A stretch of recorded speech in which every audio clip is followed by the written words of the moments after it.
Last episode में हमने देखा था कि ज़ियाफन तीनों कल्टीवेशन की पात को सप्रेस करने की कोशिश कर रहा था, मगर वो तीनों पात आपस में ही फाइट करने लगी। उन तीनों की यही ख्वाहिश थी कि ज़ियाफन मुझे चुने, मगर ज़ियाफन ने खुद की पात को फॉलो करने का डिसीजन लिया, जिसके चलते उन तीनों पात को आपस में ही समझौता करना पड़ गया। वहीं दूसरी तरफ डीमन किंग ने भी नेदर एबिस और अपनी ड्रैगन सबड्यूइंग कोल्ड्रन का यूज करते हुए जुलांग ड्रैगन को ढूंढ लिया।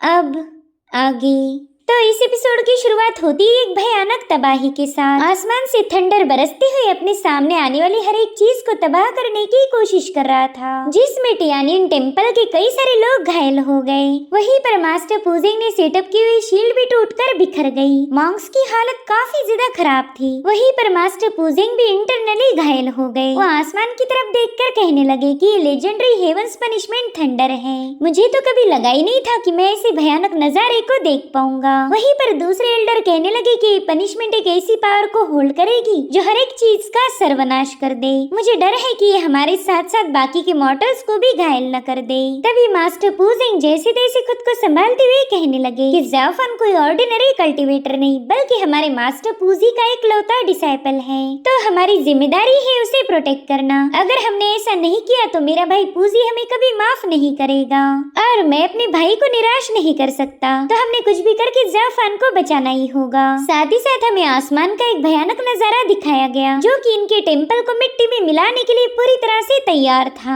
तभी मास्टर पूजी अपनी बोधी बीड्स की पावर को एक्टिवेट करते हुए ज़ियाफन को बचाने के लिए एक शील्ड बनाने लगे। साथ ही उन्होंने अपने जूनियर्स को बचाने के लिए गोल्डन ब्रह्मा बेल भी एक्टिवेट कर ली, और उतने में एक जोरदार थंडर उन पर बरसने लगी, जिससे इनकी शील्ड पर क्रैक्स पड़ रहे थे। जो देख मास्टर पूजिंग के जूनियर उनसे कह रहे थे कि अगर हमने खुद की लिमिट को और ज्यादा पुश किया तो हमारा ट्रू एसेंस डैमेज हो जाएगा, हम सबकी कल्टीवेशन डिस्ट्रॉय हो सकती है।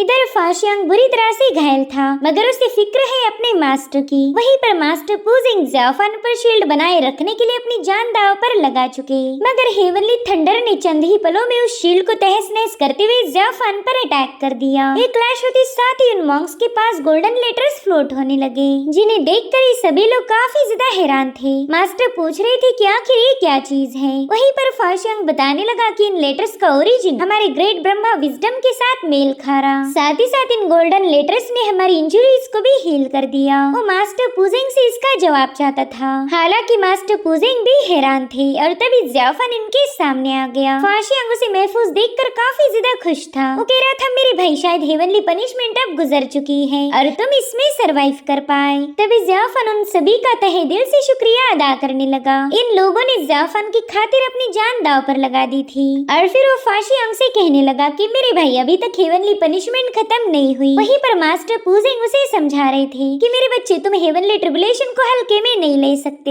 ये तो हेवंस का क्रोध जताने का एक तरीका है, भला ये इतनी आसानी से खत्म कैसे होगा। जिस पर ज़ियाफन आसमान की तरफ देखते हुए कहने लगा कि डाफ हेवन बेरहम है, तो हम ना ही इस हेवन पर भरोसा कर सकते और ना ही इस दुनिया की किसी और चीज पर। अगर हम पूरी तरह से निर्भर हो सकते हैं तो सिर्फ खुद पर। और इतना कहते साथ ही ज़ियाफन ने अपनी पावर्स को एक्टिवेट कर दिया। यहाँ पर वो हेवनली स्क्रिप्चर की टेक्निक का यूज कर रहा था, जिसके चलते हमें वहाँ पर हेवनली स्क्रिप्चर फ्लोट होते हुए नजर आया। और स्क्रिप्चर से बहुत ही भयानक एनर्जी रिलीज हो रही थी, जिसकी फ्लोटिंग ऑरा से इन सभी मॉन्क्स को तकलीफ होने लगती है। मास्टर पूजिंग भी हैरान थे कि ज़ियाफन ने हेवनली स्क्रिप्चर को इतनी कम वक्त में मास्टर कैसे कर लिया। वहीं पर ज़ियाफन उन्हें बता रहा था कि हेवनली ट्रिबुलेशन मेरी वजह से ही अपीयर हुआ था, इसलिए मैं अकेला ही इसे खत्म करूंगा। मैंने तो ऑलरेडी कई सारी जानें ली है, तो मैं आप सभी की मौत का बोझ नहीं उठा सकता, प्लीज यहाँ से दूर हट जाएं। तो ये सभी मॉन्क्स उसकी बात मानते हुए तुरंत ही दूर हटने लगे। वहीं पर ज़ियाफन ने अपनी तीनों कल्टीवेशन पाथ की पावर को समन करना शुरू किया, जिसमें है लॉर्ड बुद्धा का लाइट, टाओइज्म की ऑरा और डिमोनिज्म की डिमोनिक एनर्जी। मास्टर पूजिंग कह रहे थे कि ज़ियाफन ने इन तीनों पाथ को आपस में मर्ज कर दिया। शायद ही इस दुनिया में कोई शख्स होगा जो ऐसा कारनामा कर पाए। ये तीनों पावर्स तो एक दूसरे का साथ दे रही है, जबकि नेचुरली तो इन्होंने एक दूसरे के खिलाफ होना चाहिए था। अब मुझे यकीन हो गया कि ज़ियाफन इस कहर को झेल पाएगा, वो इस ट्रिबुलेशन में सरवाइव करेगा। वहीं पर ज़ियाफन ने अपने मेस को सीधे थंडर का सामना करने के लिए भेज दिया था। उन दोनों में वहाँ पर बहुत ही भयानक क्लैश हो गया, जिसकी डिवाइन एनर्जी से ही पूरी की पूरी वैली ग्लो करने लगी। मगर ये 9 हेवंस का थंडर है, इसे हैंडल करना आसान नहीं होगा। इसमें हमें विशालकाय थंडर ड्रैगन्स की भी झलक दिखाई देने लगी। एज़ुर ड्रैगन अपने एक ही स्ट्राइक में पहाड़ों को भी चकनाचूर कर सकते थे। साथ ही आसमान पूरे लाल रंग में बदल गया और अब ज़ेऑफान पर एक बार फिर से अटैक हो जाता है। ज़ेऑफान इसे रोकने के लिए अपनी जी जान लगा रहा था। साथ ही मास्टर पुजिंग ने नोटिस किया कि इस थंडर का रंग बदलने लगा है, तो तुरंत ही समझ गए कि हमेशा बरसने वाला ट्रिबुलेशन ना होकर कुछ अलग था। यानी कि पहले जो स्ट्राइक हुई थी वो नॉर्मल थी, मगर इस बार की 1000 गुना ज्यादा भयानक होगी। वहीं पर ज़ेऑफान ने अपने मेज पर तीनों कल्टीवेशन के फ्लावर्स खिला दिए और अब उन्हीं फ्लावर्स का यूज करते हुए थंडर के चैलेंज को एक्सेप्ट कर रहा था। साथ ही साथ ज़ेऑफान के तीनों फॉर्म्स बाहर आकर 1 बाय 1 इस थंडर का मुकाबला करने लगे। वो तीनों फॉर्म्स 9 हेवन ट्रिबुलेशन के ड्रैगन के पास पहुंच गए। वहीं पर हेवनली थंडर ने ज़ेऑफान के लोटस फ्लावर पर जोरदार हमला कर दिया। थंडर का इस सेपरेशन इतना ज्यादा टेरिफाइंग था कि ज़ेऑफान घुटनों पर आ जाता है। इस इम्पैक्ट में रिलीज हुई और आसपास के इलाकों में फैल गई थी। अब ये सीन यहीं पर कट होकर हम सोड डीमन और यानजी को देख पाते हैं, जो कि एक कतार में रुककर विंड के फ्लो को रोक रहे थे ताकि एल्डर ज़ाओ को फ्यूचर की डिविनेशन के बारे में पता चले। मगर काफी देर होने के बावजूद भी एल्डर ज़ाओ डिविनेशन तक पहुंच नहीं पा रहे थे। जो देख सोड डीमन गुस्से में एल्डर से कह रहा था कि बुड्ढे जल्दी बता तुझे अपने डिविनेशन में कितना टाइम लगेगा, क्योंकि हम ज्यादा देर तक इस तूफान के सामने टिक नहीं सकते। वहीं पर एल्डर जिंग बड़ी तेजी के साथ अपनी फॉर्चून पढ़ने की स्किल का यूज कर रहे थे, मगर तब तक ये दोनों हवा को रोक नहीं पाते, जिसके चलते मास्टर के सिक्के नीचे गिर गए।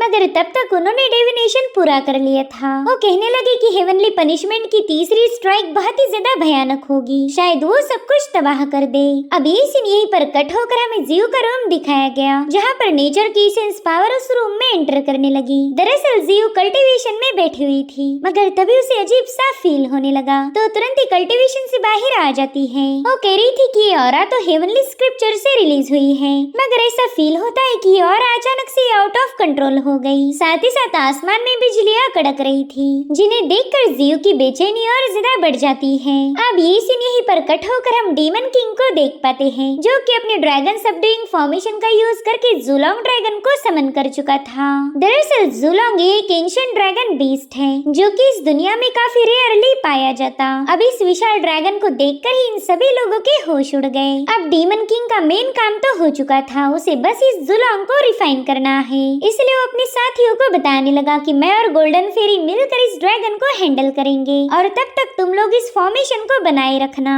सही मौका मिलते ही हम इसे अपने कोल्ड्रन में भरकर रिफाइन कर लेंगे। यहाँ पर एल्डर कांगसोंग दिल ही दिल में कहने लगा कि इस ब्लड फॉर्मेशन के सीक्रेट जानने के लिए तो मुझे कुछ टाइम तक डीमन किंग का साथ देना ही पड़ेगा, ताकि इसे मुझ पर पूरा भरोसा हो जाए। यानी कि ये बंदा भले ही डीमन किंग के साथ हो, मगर इसके अपने ही कुछ अलग प्लान्स थे। चांसेस थे कि ये बंदा सही वक्त आने पर डीमन किंग को ही धोखा दे दे। वहीं पर डीमन किंग ने अपने ड्रैगन सबड्यूइंग फॉर्मेशन को एक्टिवेट करते हुए जुलोंग को उसमें ट्रैप कर लिया। फेरी जिन भी तुरंत ही अपने पर्पल ब्लेड का यूज करते हुए जुलोंग पर अटैक कर देती है, जिससे वो ड्रैगन नीचे पटक गया। वेल इन लोगों का प्लान था इस ड्रैगन को रिफाइन करना, इससे डीमन किंग का पावरफुल फॉर्मेशन कंप्लीट हो जाएगा। मगर जुलोंग को रिफाइन करना बच्चों का खेल नहीं था। जुलोंग ड्रैगन तो गुस्से में आकर अपने पावरफुल साउंड वेव को रिलीज करता है, जिससे तो डीमन किंग और फेरी जिन काफी पीछे पुश हो गए। साथ ही साथ तो पूरा इलाका जुलोंग की एनर्जी की वजह से शेक हो रहा था। डीमन किंग कहने लगा कि जुलोंग ड्रैगन की स्पिरिचुअल पावर तो इतनी ज्यादा डोमिनेटिंग है कि वो स्पिरिचुअल बीस्ट कोई ऑक्स और फिनिक्स बर्ड को भी सरपास कर दे।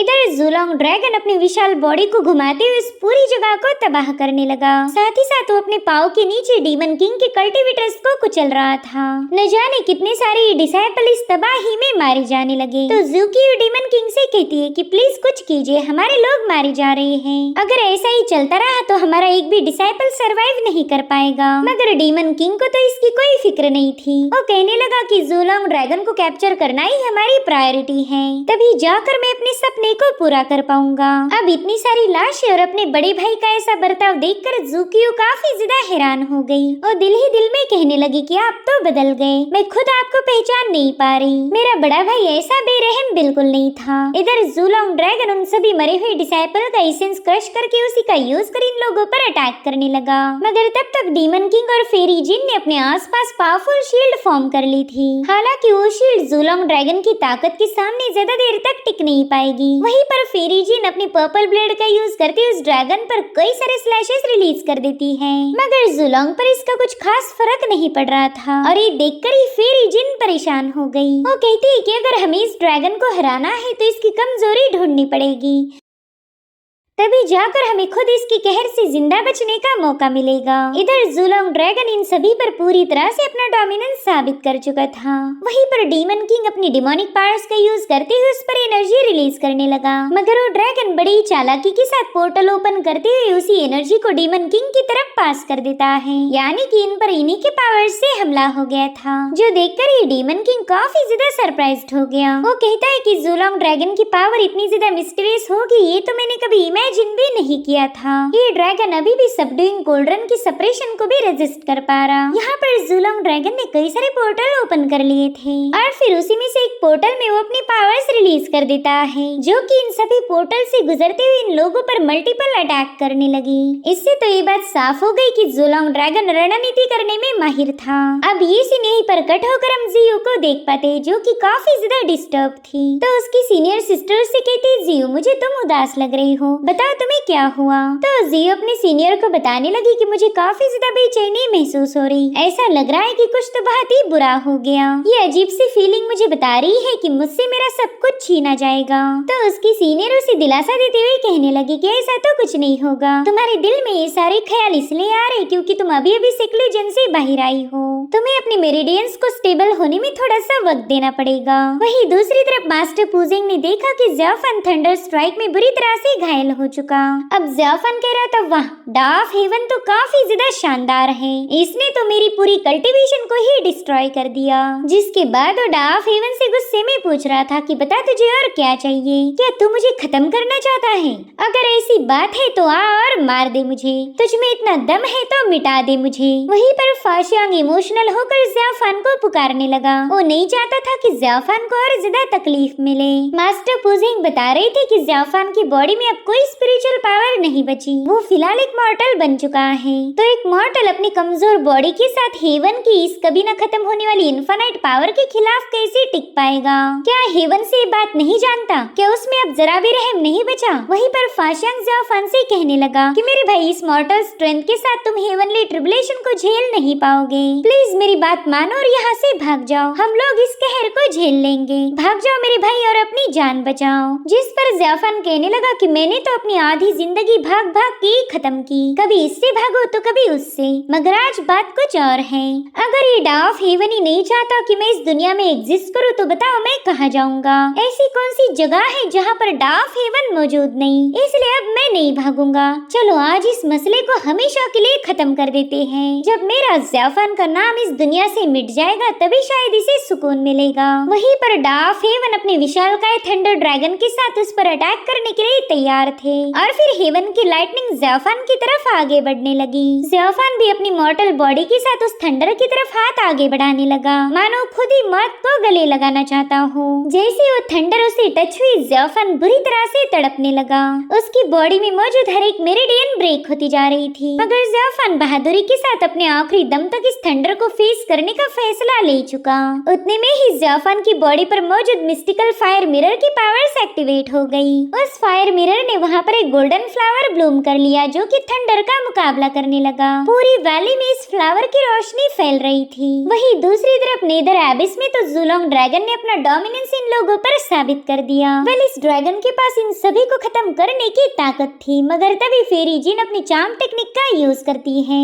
उसने अपनी स्पेशल टेक्निक का यूज करते हुए ड्रैगन को इल्यूजन में ट्रैप कर दिया। पहले तो जूलोंग इससे काफी ज्यादा रेजिस्ट कर रहा था, मगर ज्यादा देर तक वो इस चार्म टेक्निक से बच नहीं पाता पाता, जिसके चलते ज़ूलोंग ड्रैगन पूरी तरह से फेरी जिन के वश में आ चुका। अब इस ड्रैगन को सप्रेस करने के लिए ढेर सारे पावर की जरूरत थी, इसलिए डीमन किंग अपने मरे हुए डिसाइपल्स के ब्लड एसेंस को ड्रेन आउट करते हुए अपनी पावर को इंक्रीज कर रहा था। और फिर उसने अपना एक जोरदार पंच सीधे ज़ूलोंग के मुंह पर हिट कर दिया, जिससे वो ड्रैगन बुरी तरह से घायल होकर नीचे पटक जाता है। इसी दरमियान डिमोनिक कल्टिवेटर्स ने वहाँ पर ब्लड फॉर्मेशन सेटअप कर दिया, जिसका हेवनली प्रेशर उस ड्रैगन को सप्रेस कर रहा था। साथ ही साथ डीमन किंग ने वहाँ पर अपने ड्रैगन सबड्यूइंग कोल्ड्रन को भी सेटअप कर दिया। वो ड्रैगन उस कोल्ड्रन में जाने से झटपटाने लगा, लेकिन फॉर्मेशन की जंजीरें उसे जकड़ चुकी। साथ ही साथ शाओजिंग भी अपनी इवलिन पावर का यूज करते हुए इसे सप्रेस करने लगा। वहीं पर फेरी जिन और डीमन किंग ने अपनी पूरी ताकत लगाते हुए इस ड्रैगन पर कई सारे अटैक कर दिए, जिसके चलते फाइनली ज़ूलोंग की मजबूत बॉडी पर क्रैक्स पड़ने लगते हैं और उसकी सोल अपनी स्पिरिचुअल पावर को रिलीज करते हुए बॉडी से बाहर आ गई। इन सभी इवल लोगों ने मिलकर इस एंशिएंट ड्रैगन को हरा दिया था। उसने कोल्ड्रन में न जाने के लिए कई सारी कोशिशें की, लेकिन लालची इंसानों के सामने वो परास्त हो गया। उतने में ही शाओजिंग ने कोल्ड्रन के ऊपर जाकर अपनी पावर्स का यूज करते हुए इस कोल्ड्रन पर एक जोरदार हमला कर दिया, जिसके चलते वो कोल्ड्रन नीचे की तरफ पुश हो गई और फिर वहाँ पर स्पिरिचुअल पावर का एक जोरदार एक्सप्लोजन होकर ज़ूलोंग पूरी तरह से इनकी चपेट में आ गया। वहीं दूसरी तरफ ज़ियाफन अभी भी बेरहम डाफ हेवन का मुकाबला कर रहा था। उसकी बॉडी पर हेवनली थंडर की वजह से क्रैक्स पड़ने लगे और फिर एक और थंडर स्ट्राइक के साथ वहाँ पर एक जोरदार धमाका हो गया। उस एक्सप्लोजन में ज़ियाफन पूरी तरह से समा चुका था। जियो को भी मानो उसकी मौत का एहसास हो गया, इसलिए चाय की प्याली उसके हाथ से नीचे गिर गई। जियो को ऐसा लग रहा था कि मानो कोई उससे उसकी जिंदगी छीनने की कोशिश कर रहा। जिस जगह पर ज़ियाफन अपनी आखिरी सांसें गिन रहा था, वहाँ पर एनर्जी के काफी तेज फ्लक्चुएशंस होने लगे और फिर थोड़ी देर में ये सब कुछ शांत हो गया। मास्टर पुजिंग ने भी अपनी शील्ड को हटा लिया था, मगर अब उनकी हालत काफी ज्यादा खराब हो चुकी। तभी फाशियांग मास्टर पुजिंग को लेकर ज़ियाफन की तरफ आगे बढ़ने लगा, मगर वहाँ पर तो ज़ियाफन का नाम और निशान नहीं बचा, जिससे मास्टर पुजिंग को काफी ज्यादा अफसोस हो रहा था। वहीं पर फॉर्चून टेलर एल्डर ज़ेंग कह रहे थे कि हेवंस के सामने भला कौन ही टिक पाया है। एक तरफ किसी की बॉडी डैमेज हुई और मारा गया, तो दूसरी तरफ महान ड्रैगन को भी सबड्यू किया गया। भले इमॉर्टल्स की फ्लेश और उनकी बोन्स इसी अर्थ एंड हेवन में पैदा होती है, मगर हेवंस कभी किसी को पावरफुल नहीं बनने देगा। चाहे कोई बंदा कितना भी महाशक्तिशाली क्यों ना हो जाए, उसे भी 9 हेवंस के बनाए गए नियमों को फॉलो करना होगा। डार्क हेवन अटल है, तो सिर्फ अकेला इंसान उसे अपनी मामूली सी पावर के साथ चुनौती नहीं दे सकता। ये तो इम्पॉसिबल है। तभी जियांजू उनसे कहने लगी कि ग्रैंडफादर, यू बेवजह की बकबक छोड़कर जरा यहाँ देखिए, आपका डिविनेशन हमें कुछ तो बता रहा है। और उतने में उनका सिक्का हवा में फ्लोट करते हुए टूटकर बिखरने लगा। मास्टर देखते ही कि वहाँ मौजूद हर एक चीज हवा में फ्लोट कर रही है। पेड़ और पौधे जड़ों की समेत आसमान की तरफ निकल पड़े। ये नजारा देखकर तो डीमन किंग भी थोड़ा सा हैरान हो गया। वो कहता है कि आखिर ये सेलेस्टियल फिनोमिनन अभी तक खत्म क्यों नहीं हुआ? हमने तो ऑलरेडी ज़ूलोंग को हासिल किया है। जिस पर शाओजिंग बताता है कि ये फिनोमिनन उस ज़ूलोंग ड्रैगन का ना होकर किसी और चीज का है। कोई गहरी मिस्ट्री कहीं पर रिवील हो रही। इन कई सौ सालों में भी आज तक मैंने ऐसा फिनोमिना विटनेस नहीं किया था। इधर टियानियन टेम्पल के मॉन्क्स देखते ही कि उनके वैली की चट्टानें अपने आप ब्रेक होकर आसमान की तरफ फ्लोट होने लगी है और अब हमें हेवन में से एक बहुत ही भयानक चीज बाहर आती हुई दिखाई गई, जिसकी पावरफुल एनर्जी वेव ने इस पूरी जगह पर तबाही मचा दी,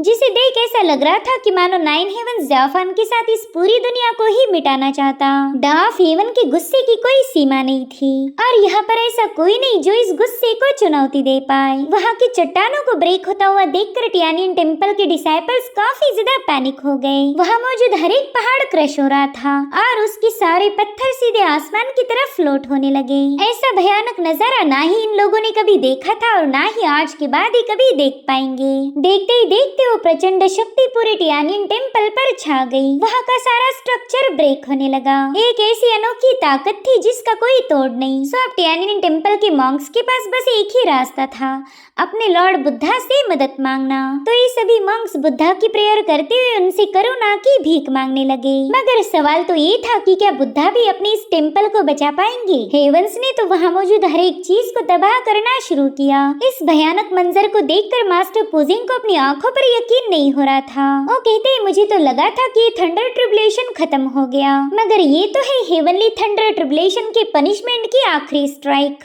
और इसी खौफनाक नजारे के साथ ये एपिसोड यहीं पर एंड हो जाता है।